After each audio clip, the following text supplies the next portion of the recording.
Welcome to another episode of the I.N.O podcast. I'm your host, Shalisa, and today I'm giving my testimony. Everyone's got a story to tell. Everyone you know. This is just mine. And so where do I even start?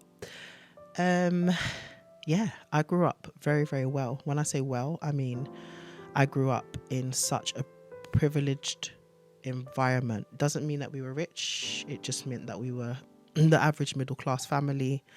My mum and my dad were the best parents. I know everyone says that about their parents, but they were the best and still are. They parented in very, very different ways. My mum being from Barbados, my dad being from Jamaica, but they were both very, very good parents and they tried their best. And I just felt like I grew up well. I had everything I needed, but also everything that I've ever wanted. And so I'm so grateful for that upbringing and for the experience and the lifestyle that they gave me as a child. I feel very, very blessed because I realised I was blessed than most children my age. And I'm looking down, by the way, because I literally recorded this video. This is the second time this has happened, by the way. So, you know, the enemy, you already know what time he's on. He does not want me to speak. Anyway, so I grew up well and I thank God for that. I grew up in North London. Shout out to the North Londoners. I'm sorry, but North London was absolutely the place to be growing up. And for all the people that know me, when I say Westmoor Road was just it. That's where we used to live. We had a really nice house there, quite big to be fair. And we always had people around. Like there was people around every single weekend, every week. I don't actually remember if I had a weekend without having someone there, if that makes sense. There was always a cousin over, a friend over, a neighbour over. And yeah, there was just always someone. My mum was always having gatherings. She was always hosting. And it's so funny because I've become like that now. It's almost like it's just trickled down to me. But yeah, it was just, my childhood was so good. Anyway, so even though my mum wasn't super religious, we grew up obviously believing in God and being taught about God, especially by my nan, which was my mum's mum. God rest her soul. She would make sure that she always told us about God and about just the importance of having a relationship with him. But we were children, let's be honest, we didn't really care. We just wanted to, if we were going to go to church, we just wanted to get in and get out of there. Even though my mum wasn't super religious, we started going to this church. I'm not going to say the name. And it was massive. I believe it reached over 100 countries in the world. So that's how big it was. It was absolutely global, international church. All different cultures would meet there. And it was an international church. It was massive. And I met some amazing people there. I'm still friends with some of those people to this day. That was just a highlight of my childhood because going to church didn't feel like a burden. It felt like a privilege, which is major to say. But when we started actually becoming, like getting close to people there and becoming friends, it felt like a privilege. It was like, oh, this is not boring after all, you know. It felt like family. So my mum would host like little, we used to call it like family group. She would host family groups at the house, and again, more people at the house. She would have gatherings at the house, and that was just like another fun thing for us to do. It was really, really a good time. The church became big, and obviously with most big organizations, you know, the devil creeps in. Let me keep it real. The devil creeps in, child. Like he crept in and tainted what was like once very fun and pure. So a lot of the leadership became very, very toxic. A lot of the church culture became like very strict. Like you couldn't do things and you couldn't worship God the way you wanted to. I think you weren't even allowed to clap your hands, if memory serves me right. You weren't allowed to clap your hands. You had to pledge to tithe. You just had to do so many things. There were so many rules and regulations. And at that point, I think a lot of the grown-ups were just like, this is not what this started as. Like, this is toxic. This is not what's meant to be. People were so depressed in that church and felt like if they ever left, they would go to hell. They were so depressed there that some people, before I say the word, I just want to give a disclaimer out there that in this video, there's going to be mentions of unaliving yourself and SA, i.e. grape. So if you are around any children or you are triggered by such topics, it's probably best not to watch anymore. The church actually reached news headlines. The headlines were along the lines of people committing suicide because people were so depressed. Like, I can't stay in this church because it's so toxic, but if I leave, I'm going to go to hell. So the idea and the brainwashing was so bad, so much so that people killed themselves. It's very scary to hear that now, but as a child, I did not understand. And eventually my mum moved on. We didn't just move on though. We moved all the way on and moved to a different country. Growing up, obviously I had my little circle, I had my little friends. And then if you've ever watched my video about lessons, as a child, I was very, very quiet, like extremely quiet. I found it very difficult to express myself. I found it very difficult to say no. I found it very difficult to say what I wanted, what I needed. I was just very much a yes girl. Found it very difficult socially. And I don't really know why. It must have been a spirit following me. I don't know. Like a lot of fear. When I say fear, I mean extreme fear, by the way. Like every day, oh my gosh, I'm going to die, or something's going to happen to my family, or like that sort of anxiety, which back then a lot of mental health things were not popular to speak about. Like you wouldn't say, oh, I'm struggling with mental health. People would think straight away that you're suffering with something on the more extreme side, like schizophrenia, when really you're just saying, I'm down, I'm anxious, I'm depressed. But I feel like in the 90s that was not a thing. Could be wrong, but I don't think it was a thing. So I felt as if I was extremely anxious, but I didn't have a name for it, so I just got on with it.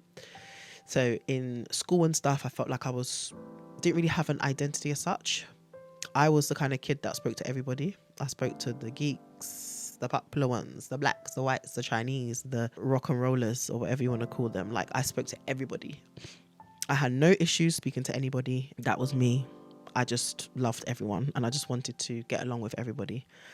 But I did find it extremely hard socially and extremely hard to express myself. And I think finding it so difficult to express myself made me want to do things to be seen or to be heard, right?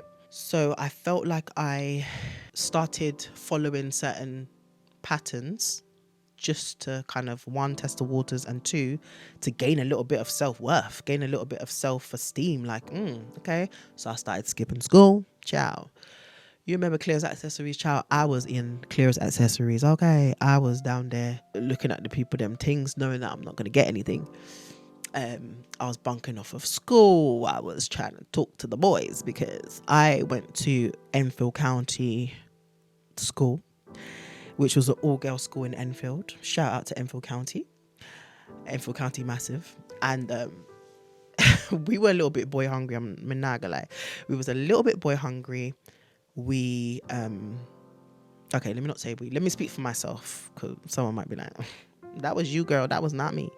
So I was a little bit boy hungry, and I felt like I was also trying to gain a bit of self-esteem, right? So yeah, the school, the bunking off, all of those years basically was me kind of searching for something, searching for myself. And I remember getting involved with certain gang members. So it went from me just searching for a little bit of self-worth and self-esteem to me getting involved now with gangs. And I'm talking back then, like, these guys were on that type of time. You know, you got some like young boys that are like, oh, come on. Like, no.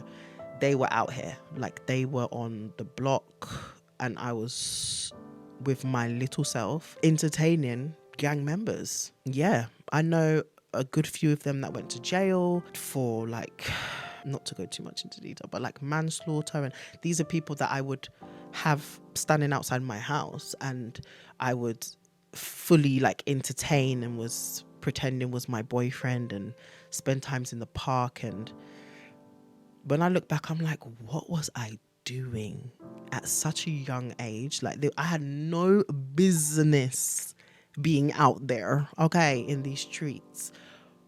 But I was definitely searching for something. Like, I was 110% searching for something, and up to now I still don't know what that thing was. But I believe I was searching for self-esteem and self-worth. Because yeah, let me just say this though. See, when you have a daughter, I think it's so important, and this is nothing to do with my parents, by the way. Like, my parents did the absolute best that they could. Remember, I started the video by saying my mum and dad, mwah, mwah, like absolute best, top notch. I had the best childhood. When you have a daughter, make sure that she knows her worth. Make sure that she knows how valuable she is, how worthy she is, how beautiful she is, how she doesn't need to do too much. And don't get me wrong, there's some girls who actually hear all of those things and still go out and do the wrong things. But just make sure that you as a parent have covered all your bases. You've told her how beautiful she is. It doesn't need to be transactional. It doesn't need to be very what's the word, cosmetic based, like only when she's dressed up. You no, compliment her brain, compliment her heart, compliment the way that she treats others and her beauty, so that she understands her worth and her value. I think it's so important, especially in today's society where things are so plastic and fake. Every time you turn around, there's something. I think it's so important to hone that in and drill that in your children's head, especially I'm talking now to the ladies, how beautiful and worthy they are. But back to the story. So my mum actually moved to she wanted to move to Barbados. I remember her coming home one day like, look, we're moving to Barbados. And I'm like, no, like, good luck. She was like, like, we're actually going. And I didn't believe her until I actually started seeing like boxes and tape, child, the masking tape, the electric grey tape. I said, oh my God, she's actually moving. Like, what? Like, why? Cool. Couldn't believe it, but I didn't know what to expect. I remember in my school, like, everyone made this big in the hall. It was like, bon voyage, JJ, because they call me JJ, because Jaleesa, middle name is Jade. And it was just such a sad time. I remember it being so sad. And I remember going to Barbados being like, why does my mum hate me? Why does my parents hate me? They didn't hate me, child. They wanted what was best for me, but I didn't know it at the time.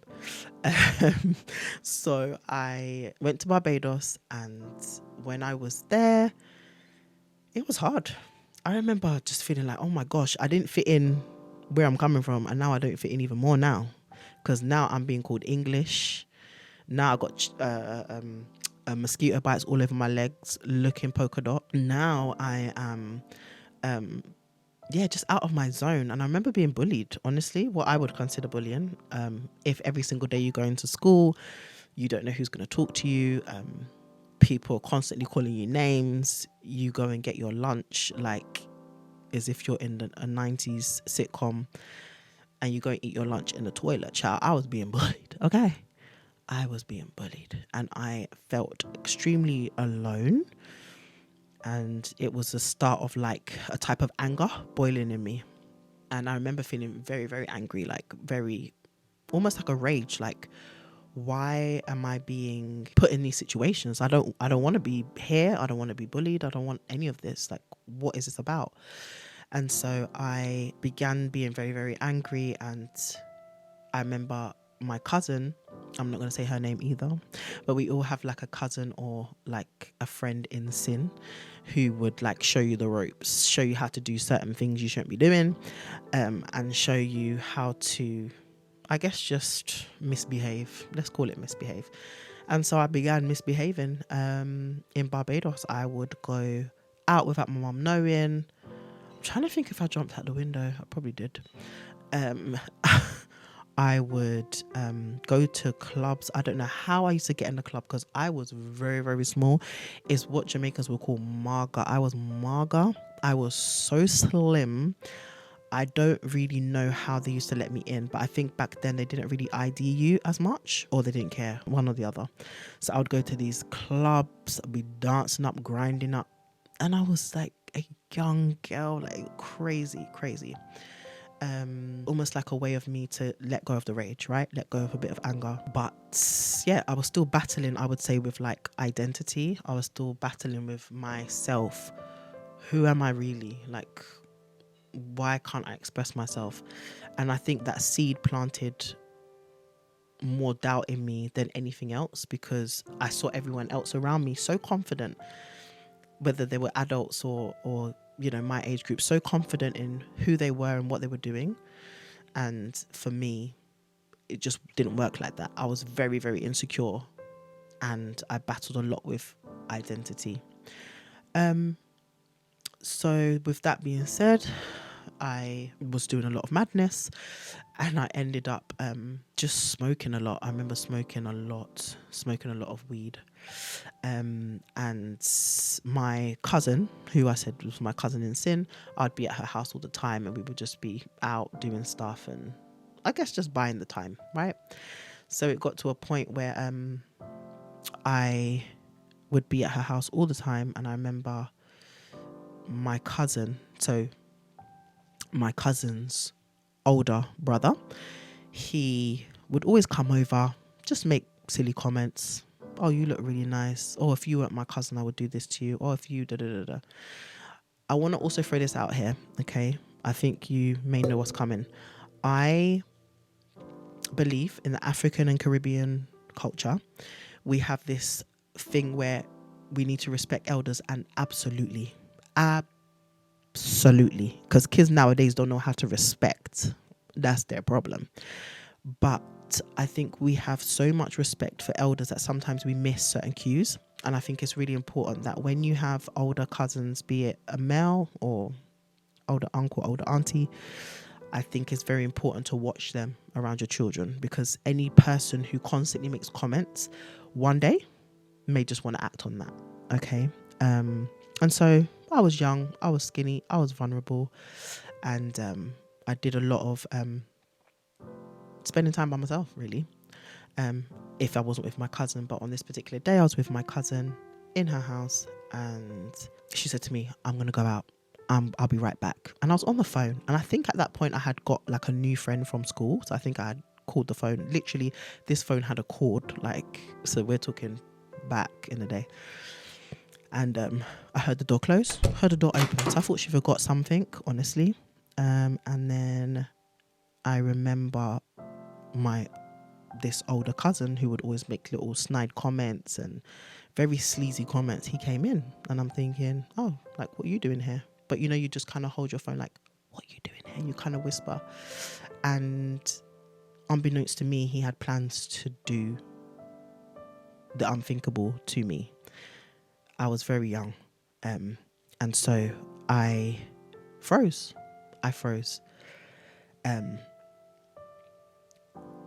Yeah, I froze. In that moment, I didn't know how to fight back, because I really struggled with that.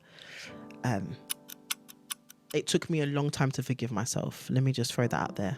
It took me a long time to forgive myself. It took me a long time to truly understand that it wasn't my fault. And so if any person listening to this has been essayed, has been raped before, essayed or raped, I want you to understand and know that it's not your fault, that it doesn't matter what you wore that day. It doesn't matter if you feel like you smiled too long. It doesn't matter if you feel like, you know, you might play things in your head saying like, you know, I should have kicked, I should have screamed, I should have punched, I should have done something. And I battled with that for a long time. Why did I not do something? Why did I just freeze? Why did I literally freeze like a block of ice, cold? Why did I not do something? Yeah. But you have to understand and know that it's not your fault. If that's ever happened to you, or you know anyone who has gone through something like that, I want you to know, or I want you to help them to know that it's not their fault. That person is sick. The person is not well. And if someone's not well, does something like that to you, may God deal with them accordingly.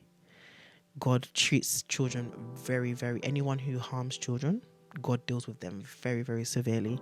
And so you do not need to walk around with anger for yourself. Forgive yourself and let God deal with them.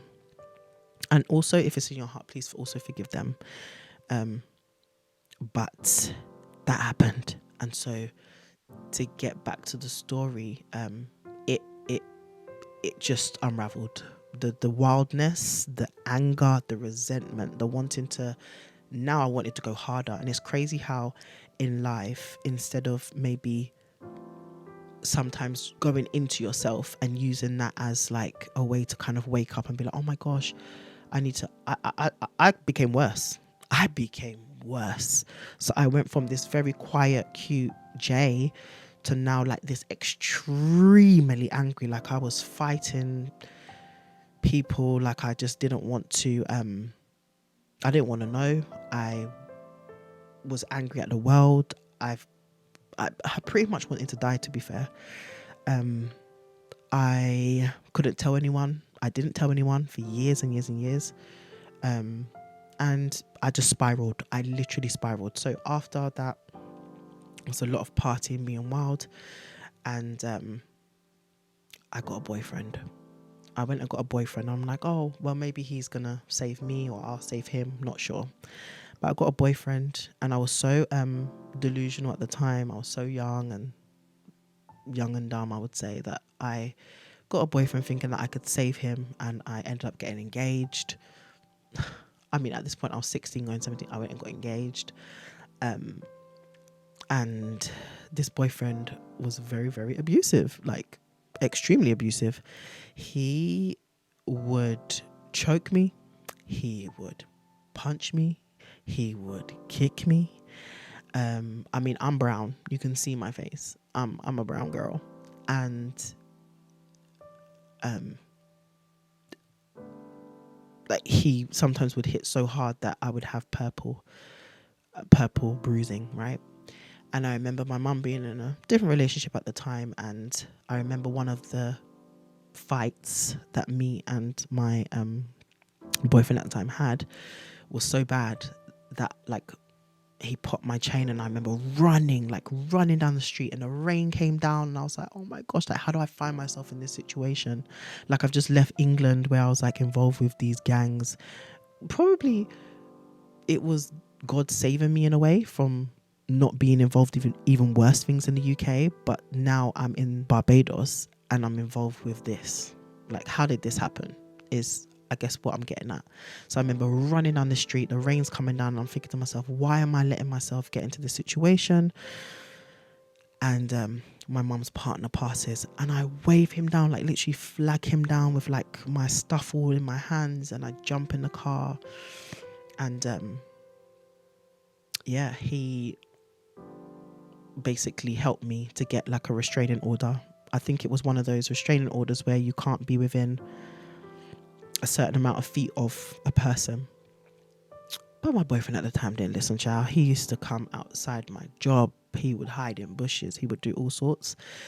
And only the Lord knows how I escaped that relationship. But there was a lot that happened, I think, even while I was with him, that was trying to like wake me up a bit. Like I remember being at a beach once and we were all chilling. So this is my boyfriend at the time, his friend. We were all chilling. And in Barbados, there's these long knives called cutlass. And these guys came out of the bush on both sides. Like literally the atmosphere changed. I felt like everything had slowed down. And they came out of the bush ready to like chop us. And we jumped. When I say jumped, like I don't know. Survival instincts kicked in. I jumped off of the floor from where I was sitting on the sand. And I ran to my boyfriend at the time, his friend's van, and I jumped in that van, and then they managed to also jump in, and he started the van, and it was just such a mess. But that wasn't the only situation. I remember being in this big auditorium. We had gone to like a fete or like a outdoor street party rave thing in Barbados. I think the place is called Olympus. Oh my gosh, I need to check that name. And in this Olympus place, we were all there. So my boyfriend at the time, he was also involved, not with a gang, but this rival gang hated him, like absolutely hated him for some reason. And I'm thinking to myself, Jaleesa, again. So I found myself once again in this kind of predicament, and this particular gang saw us at this party, this outdoor street party fete thing, and I just saw like loads of them running towards us. We ran. Bear in mind, my boyfriend at the time, his friend was driving one of those little box white cars with the rust, and like you got to keep going to kind of get the thing to move. And I remember, I don't even know how the car moved that fast. All of us must have been in survival mode. It moved. The windows were down. There ain't no AC, no electric cars back then. The windows were down, and I just remember people's hands going inside the car to grab us. I remember seeing knives. So that's 2 near-death experiences in the space of like a year of being with this guy that I'm speaking of, and it was crazy. I'm like, okay, I'm practically being hit on, and I'm also trying to heal from what's happened with my cousin at the time. And I was just angry. I just remember being extremely angry, and that anger made me want to drink more and have substances. But there was another part of me that also wanted to seek out God. I wanted peace, and God had been calling me for a while, because I kept having vivid dreams, like dreams that would literally come true. Like as I'm talking to you right now, the dream felt this real. I would see dreams of like Barbados being in an earthquake or something of that magnitude, and literally the next day or as soon as I wake up, that thing will be happening. I kid you not, I've dreamt of an earthquake, and like the day after we were in a tremor. I've dreamt of a house, like a pub being on fire, and the very next day on the news I would hear that particular pub was on fire. Like God was calling me and showing me certain things, and I clearly had a gift, but I didn't know how to steward that gift at the time. I was too wrapped up in boys and lack of self-worth. So yeah, old demons kept following me really. I felt like I was still searching, and I got to the point where I was just so tired. I started searching for God, and I actually found the old church that I mentioned in the beginning, the old cult-like church in Barbados. They had a branch, of course. And so in this church, I started doing Bible study. I started really trying to seek God. But my boyfriend at the time was still hitting on me now and again. He would say like, oh no, like never happen again. And it would happen again. And because at the time I didn't have clearly enough self-worth, or I didn't love myself enough to actually just be like, I'm done with you. I let it continue. So what happens when you let things continue? It leads to destruction, right? So I became very destructive, and I ended up having my baby Jay, my firstborn, because I did not actually leave that relationship. So eventually, after like I was working since I was 17. I just needed to like make my own money, and I saved up enough to actually come back to the UK. And I came back to the UK after spending many years in Barbados, because at that point I think Barbados, and I'm skipping a lot of things by the way, I'm skipping a lot, but Barbados at that time had become like, the memories were not great for me. The memories were not great for me at all. So I remember saving up, moving back to the UK with my baby, and just being like to my boyfriend at the time, hey, what's going to happen? I didn't want to be a single mum, not because I think anything's wrong with being a single mum. I just didn't want that for myself.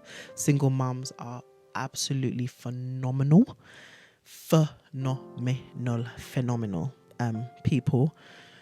I just always envision my life to be different. So I'm like, hey, what's going to happen? Meanwhile, I'm being beaten on, and you would think I would have the sense to be like, okay, now's your escape. No, I was here trying to figure out how we're going to be a happy family in the UK. Girl, yeah, let that sink in. So I came back to the UK.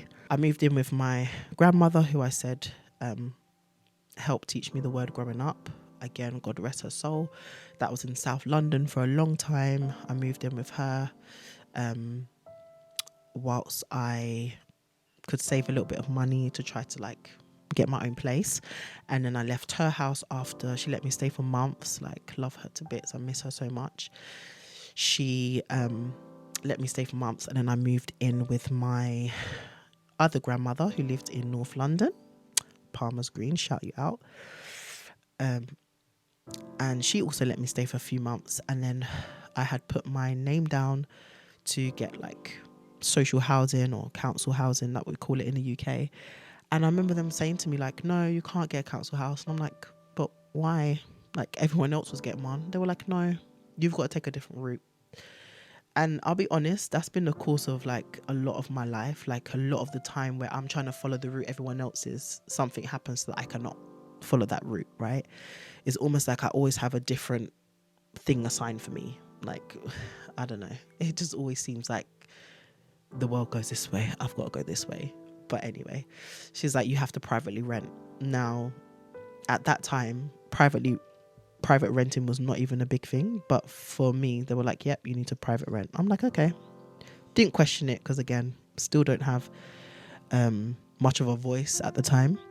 But I went and, found a place, and I private rented most of my adult life. I stayed in North London because that's what felt familiar to me. That's what felt like home. I stayed in North London for most of the time, and I just made a life there for me and Jay. My boyfriend, or shall I say at that time the father of my child, he did not get to come to the UK, and I believe that was a blessing in disguise, although at the time I didn't realise that. I felt like my whole life was crumbling. I believe that's a blessing in disguise because God knew what he had planned for my life, and I wouldn't have been able to achieve certain things if I had stayed in that toxic domestic DV relationship. So yeah, but I felt like I was still spiraling. Like, I was a mother now, but I was still spiraling. I was trying to work. I was trying to go to college and get a diploma and go to uni, but I was still spiraling. I was drinking a lot. I was smoking a lot. I would smoke like 15 cigarettes a day. And I would experiment, guys. Never around my child, of course. But I would maybe ask a family member, oh, can you babysit? And then spend a couple of days or the weekend experimenting. I'm talking experimenting. Like, back then it was like pop molly. I'm talking pop molly, which is also called MDMA. Oh my gosh, I'm getting confused. Pop molly. I'm talking experiment with cocaine. I'm talking weed, skunk. I'm talking everything. I'm talking drinking almost daily. I was, clearly not healed. Okay. And this is why I go so hard for God. This is why I go so hard for God. I could be anywhere right now. Anywhere. And he pulled me out of the miry clay.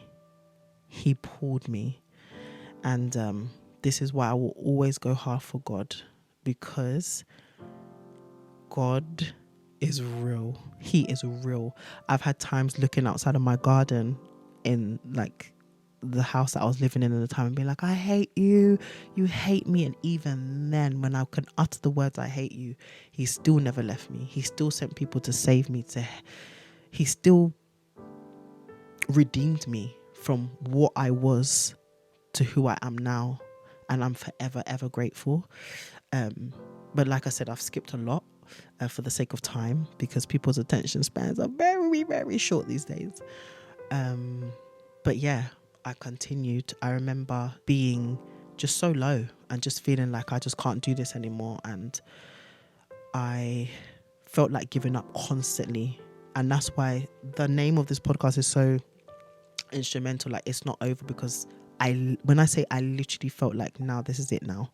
I felt like that after the grape. I felt like that after, when I would be lying there after my boyfriend at the time would hit on me or beat me or push me all the way across the room. I felt like that when I was being choked out. I felt like it's really over, you know. I felt like that even as a kid moving to Barbados. I felt like it was over for me, and it wasn't. It's not over. It's literally not over till God said it's over. And so I hope this is some encouragement to someone, because it doesn't matter what kind of background you've had. It doesn't matter what kind of life you've come from. Satan doesn't care where you've come from. He does not want you to live a fulfilling and fruitful life, because that would mean that you fulfilled your destiny. And he doesn't want that. He does not want that for any one of us. And so I'm saying all this because I'm no longer embarrassed about my past, and I'm no longer embarrassed about what I've been through. I believe when you speak, what does the word say? It says they overcame by the power of what? Their testimony. It's in Revelation. When you speak, there's someone out there, even if it's just one person, there's someone out there that will say, oh my gosh, I've been through the same. Or, oh my gosh, she's able to overcome, he's able to overcome, therefore I will be able to overcome, you know. And so I am saying this not to expose myself, expose anything or anyone. I'm saying this so that somebody out there can, one, believe, and two, so that God can get the glory. Or should I say, most importantly, so that God can get the glory through my story. To God be all the glory and the honor. He's going to do a big one. This is just the beginning. This is just the beginning. I feel it in the depths of my soul that this is just the beginning. And no matter what I've been through, and no matter what I've seen or been involved with, I know that he's got greater plans. Point blank. Period. Guys, I kid you not. I was recording and the audio vanished. And this is not the first time it's happened. It's happened the other day. I recorded a video with my husband, and the audio on my end, my audio, not his audio, my audio vanished. So yeah, weird. Anywho, before I was cut off, I was just explaining how I had moved back to the UK. That time it was around 2012. And in 2013, I met my now husband, and we've been married, together over 13 years, married 8 of those years. And all of the running up and down and the house parties and the experimenting with certain substances, it took a long time for me to release those things and be okay with sitting with myself, sitting in silence. Back when I was battling with things, BBM had come out. Do you remember BBM? Like, oh my day. That's when we first heard about like WhatsApp, and I used communication on that level as more of a distraction than I did other substances and alcohol. But I still was pretty heavily drinking and stuff like that. And just to sort of throw one more story in there, I remember going to a house party, and in that house party I remember, you know, like just having fun, drinking, doing what you do. And this is in the UK now. And in the house party, I remember hearing what I thought was like a pop, and then someone screamed out, gunshots, gunshots. And it was a 3-story house, so we were like on the middle floor, me and a couple of friends that I was close to at the time. And we ran into a bedroom and hid, pitch black, and we heard pop, pop, pop, more gunshots again. And I remember someone saying, they're coming up the stairs, they're coming up the stairs. And I remember just like saying underneath my breath, like, God, please don't let me die here, don't let me die here, don't let me die here. And it was that level of like desperation in my heart that really made me sit up and be like, you have to stop this. Like, you have to stop playing with your life. You have to stop taking certain things lightly. You have to stop acting as if you're not precious, as if you're not worthy, as if you're not somebody's child. Like, stop running up and down thinking that this lifestyle is cool, because it's not. It's dangerous, and it leads to one thing: destruction. And it was in that moment, that call out of desperation, that's what made me start seeking the Lord again, which made me start looking for him. I wasn't really too bothered if I went to church or not, but I definitely was searching for God in my heart and in my mind, and I was definitely searching for him. And I began sort of church hopping again, and finally found my now home, my church home.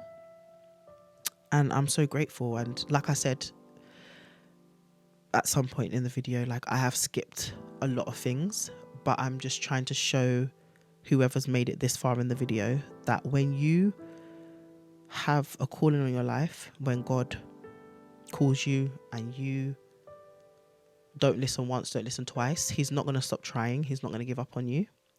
He will keep on keeping on. And that's a special thing about God, because people have come in and out of my life, be it family members, be it friends, in, out. And I've gone out of people's lives as well. It's not just all one way. But God, he will never ever leave you nor forsake you. That's not me making that up. That's literal word. That's literal Bible. I know people say, oh, I love money. Money doesn't talk back, right? Or I'm all about making money, because at the end of the day, money don't cheat on you, money don't do whatever. But still, I also know a lot of people who have a lot of money and they are so miserable. They are absolutely miserable. I know a guy, he had, I think it was a yacht. He owned a yacht. He had any woman he wanted, like from any race. I don't think he had children at the time. So he had any woman he wanted. He owned a yacht. He could travel anywhere he wanted. He, just like what I was explaining to you, took lots of substances, drank all the time, whatever. And he said he was still so empty and so lonely. Even think about celebrities, guys. People who have what we would consider as everything, and yet still they are poor in spirit, because they do not have what most people want: love. To be loved, to be accepted, to be loved truly, for your soul to know and understand what love is. The Bible said God is love. To love and to be loved is to know God. And like I've said before, this is why I go so hard for God, because I could have died. Any one of those experiences I mentioned, I could have died. I could have decided that because of what happened to me in Barbados, I'm going to just end it all and use that as an excuse for the rest of my life why I'm not going to do well and why I'm not going to do anything. Or because I had a child out of wedlock and I became a single mother, like I promised myself I would never do, I could have allowed that to let me go down. I could have been taken away by substances. Any one of those experiences could have taken me out. And I know there's a lot of people out there who have lived much harder lives, much harder lives. And people out there that might think, oh my goodness, you know. But whichever side you're on, understand this: there is a plan and a purpose for your life. And the same way that there's a lot of evil in the world, a lot of people struggle to understand also that there's a God. Everything is opposite. There's black, there's white, there's up, there's down, there's in, there's out. Every single thing around you, there's an opposite. A lot of people have no problem admitting what's going on right now. Epstein files, a lot of Hollywood blood rituals, pedophilia, all sorts of wicked, evil things. They can admit that there's evil, but then when you ask them, so what is the good? They find it difficult, because I think knowing God and talking about God has become such a trend to some people that they're almost tired of hearing it now. It's like, oh, here they go again, one of them Jesus lovers or one of them God lovers. But when you've truly walked a life that is unworthy, that you shouldn't even know or have a relationship with God, and he's still in your mud, still wants a relationship with you, still says, nah, you're mine. That's a love that no man, no teenage boyfriend, not my husband, not my friends, not any person, my mum or my dad, can give to me. It's a gift, and it's a love that I cannot explain. When I tell you peace that surpasses all understanding, it really is that.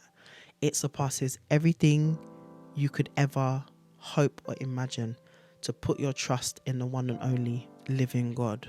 And another thing I just want to throw out there is that, you know, when you want to find out news, the first thing you're going to do is you're going to Google. When you want to find out, I don't know, trends, or if you're in uni and you're researching certain artifacts for your assignment, the first thing that you do is you go to Google, or you go to a web page and you take that information, you trust that information. And we do that with textbooks. When we go to the library, we do that with a lot of things. So if you're doubting or questioning having a relationship with God, what I would say to you is that ask yourself, when you hear the name Jesus, how does that make you feel? When you hear the name Jesus, does it irritate you? And then ask yourself why. Why does it irritate you?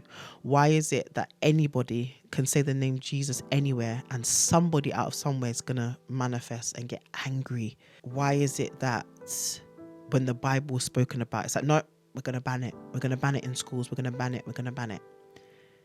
Why is it that you can research all different artifacts, all different web pages for Google, and you believe it, but the Bible, you're not sure? Guys, the Bible is the word Bible means book, okay? We call it Holy Bible, Holy Book. It's full of 66. If you're talking about the canon Bible, it's full of 66 books written by different authors around the world. There's no way that any book written by anybody, when there was no internet, no phones, no WhatsApp, no Google, can say the same thing. There must have been something guiding, something speaking the same language across Greece, across, Israel, across everywhere, speaking the same language. Ask yourself, who is that? And I'm be so excited to hear of testimonies for when you find out who that person is. I found that person. I found him. His name is Jesus Christ. And he changed my life. And I wouldn't be healed. I wouldn't be this far in my life if I did not find him. And so my prayer for you is that you find him, and that when you do, you're able to also share your testimony, as I have done in this video. It doesn't matter how it makes you look. It doesn't matter what people think. All that matters when we leave here, this earth, is how we've made people feel and what we've done with the life that God has given us. With what I've given you, what did you do with it? Thank you so much for watching. Everyone has a story to tell, and this was mine. I love you, and I'll see you in the next video. Bye.